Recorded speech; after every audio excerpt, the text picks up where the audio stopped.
2. júní. Þú getur gert hvað sem þegar að trú þín og traust á mér og engin efi eða ótti heldur aftur að þér.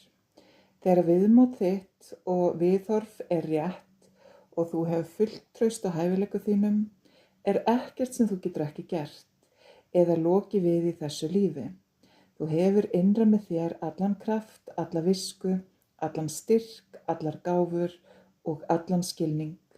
Ég vinn í þér í gegnum þig og geri þér kleift að inna af hendi það sem virðist ómögulegt.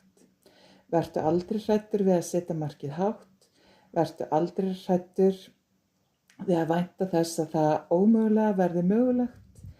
Lifðu ekki innan takmarka þinna, lifðu langt út fyrir það sem þú ert og gefðu mér þannig tækifæri til að sýna þér hvernig allt mögulegt með mér. Ef þú gefur mér ekki tækifæri, hvernig getur þú vænst þess að vita hverju hægt að koma til leiðar þegar ég með þér og að leiðbeina og stýra lífi þínu? Slepptu takinu og leyfðu mér að taka við og sjáðu hvað gerist.